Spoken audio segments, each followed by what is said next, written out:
et c'est Mitsubishi, série Edia 25, Edia comme diamant, donc la marque au diamant, 25, 2 tonnes 5 de capacité, donc le chariot vu latéralement, donc c'est un chariot électrique 4 roues, et vous verrez au niveau de l'utilisation qu'il a un essieu arrière vachement important qui permet d'évoluer en allée très étroite. En fait, c'est un 4 roues qui est relativement imposant, hein, comme vous pouvez le voir. Néanmoins, il va pouvoir utilisé au niveau des pivots comme un 3 roues. On le verra tout à l'heure au niveau de l'utilisation. Alors, colonne de direction, qui sera donc réglable ici facilement. Donc il n'y a pas de cran. Le cariste l'arrêtera à l'endroit où il voudra. Hein. On a ici le siège avec une petite barrière de maintien latérale au niveau gauche, et au niveau du coude droit, on a l'accoudoir équipé des différents leviers, donc du distributeur, avec les 3 manettes, donc 4 mais 3 en fonction, élévation, inclinaison, translation. F2, c'est la touche magique Mitsubishi qui permet de présélectionner des niveaux et des différents entrepôts, différentes cellules et différents niveaux. Inverseur de marche, avertisseur sonore. On va faire le tour. Donc on a ici affaire à un chariot à 4,750 m de levée, avec un matriplex et un vérin de levée libre en plein milieu. Donc on verra au niveau visibilité, flexible, chaîne, etc. si ça gêne pas trop. Il est équipé d'un translateur. Voilà, on fait le tour du chariot. Alors pour l'accessibilité de la batterie, on y est. Il suffit de déverrouiller ici. On ouvre la porte complètement. Il y a une manette en dessous, un peu comme pour lever le capot d'une voiture. On va appuyer dessus et on va relever le capot tout simplement. Donc on a une belle levée permettant, comme vous pouvez le constater, d'avoir beaucoup d'accès au niveau des techniciens, variateurs, batterie, etc. Et pour enlever la batterie, il suffira de déverrouiller ici, là, et la batterie va sortir latéralement. On va refermer le coffre. Donc il est monté sur vérin hydraulique, donc on n'a pas de souci, il n'y a pas d'effort. On referme la porte latérale. On va faire le tour du chariot et on va y accéder. Donc une belle marche ici, vous pouvez constater, avec tapis antidérapant, une grande poignée permettant de s'adapter à différents gabarits de cariste, la règle des 3 appuis comme d'habitude. On s'installe, ceinture de sécurité,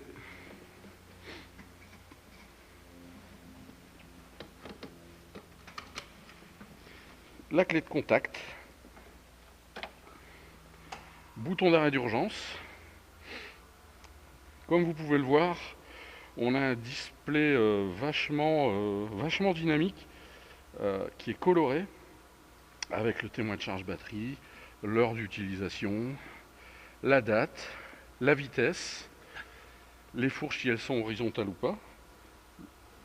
On va régler la colonne de direction. Donc voilà, il n'y a pas de cran intermédiaire, on l'avait vraiment comme on veut.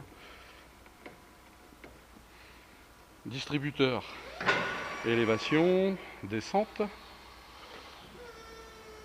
inclinaison arrière-avant, translation droite-gauche. Et donc 4e manette qui permettra d'ajouter un équipement auxiliaire. Inverseur de marche, avertisseur sonore. On va enclencher la marche avant.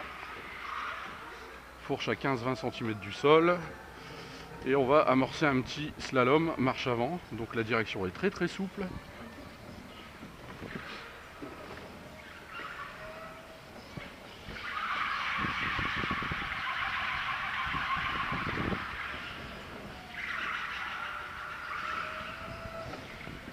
Voilà. On va en faire en marche arrière.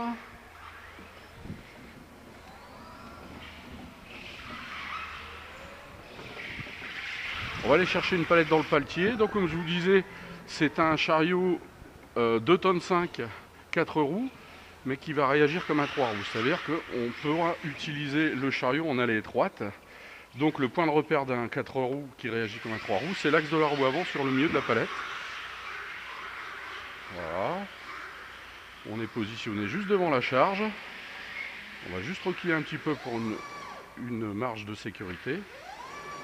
Donc on a simulé une allée très étroite, justement pour voir le rayon de giration. Voilà, on s'engage sous la charge.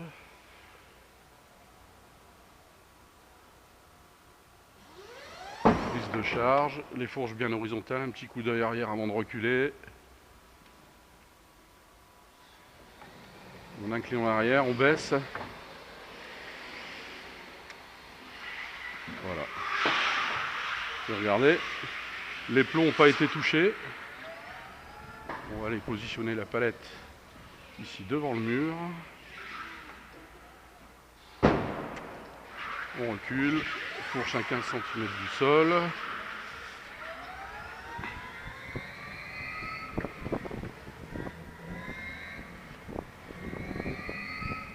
Voilà, pour voir un petit peu la vitesse de pointe.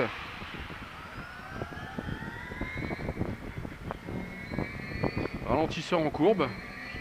Vous pouvez l'entendre, hein, si vous l'entendez, si vous le percevez. Mais on a les moteurs qui s'arrêtent. Voilà, on va aller chercher une palette un peu plus haut. Toujours en respectant le même point de repère. Voilà, je suis juste devant le rayonnage. Là. Je recule un tout petit peu. Hop, on va lever la fourche.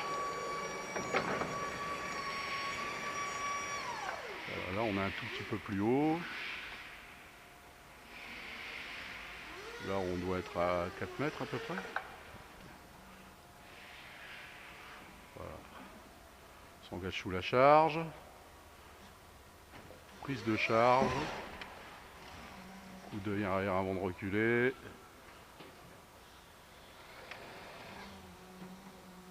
Voilà, on incline bien en arrière pour pas accrocher une palette qui pourrait sortir un peu plus ou un colis. On va aller la positionner sur la palette que je viens de mettre au sol. Donc gerbage pile, gerbage palettier. Voilà. Voilà. Gerbage avec précision. Le système hydraulique est très très souple. Vous voyez, elles sont bien positionnées. On va aller les fourches directement, légèrement pour éviter d'accrocher le plan incliné. Là, je suis en plein milieu de la pente. Je vais enlever ma ceinture de sécurité, descendre du chariot. J'ai touché à rien. Pas de frein à main, rien du tout. Voilà. Il reste bien positionné. Il ne descend pas d'un seul millimètre. On va pouvoir y retourner sans danger. Donc ça, en termes de sécurité, c'est super. On fait un exercice. On garde le chariot. Donc fourche au sol. Pointe de fourche au sol. On enlève la ceinture.